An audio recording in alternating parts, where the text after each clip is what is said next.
Mr. De Lucas. Yes? No. You can't just pull out your products from Damgo Plaza.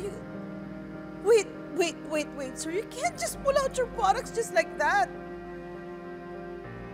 Yes, I was the one in the video. Yeah, but I can fix this. Hello? Hello? Oh my God.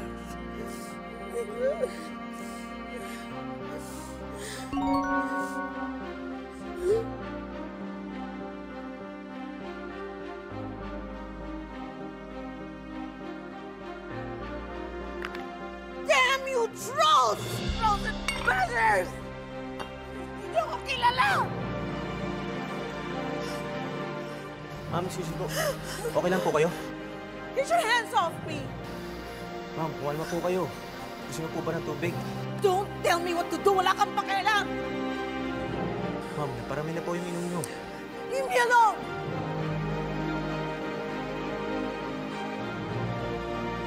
You! Anong ginagawa mo? Binivideo mo ako? Bro, security. Bakit mo ako binivideo? Tigilan mo yan! Bakit mo ako binivideo, ha? Sino ka? Bakit mo ako binivideo? Tama nga yun sa post. Masama ang ugali mo. Mayamang mata pobre. Bakit? Buti Kilala nga mo ba sa'yo, ako? Bumagsak ka. Ah, ganun, ha? Talaga? Ito ang pamapagsak mo. Hoy, pakialam pera ka. Ma'am, tama na po. Wala kang alam. Tama na po. Tita!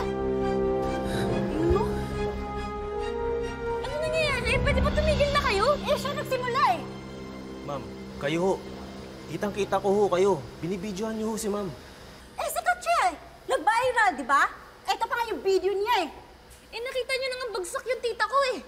Tapos dadagdag pa kayo? Tatapakan nyo pa siya? Para po saan? Para sa likes? Para sa views? Ano yun? Wala kayong pakialam sa buhay ng tao na pinapost ninyo? Kasi desperado kayong sumikat? Ganun ba? Yun na lang importante sa inyo? Alam niyo, mabait yung tita ko. Yung nagva-viral na video, siya yung biktima doon. Alam ko na meron tayong freedom na mag-post. Pero please naman gamitin natin sa tama, hindi nananakit tayo na ibang tao.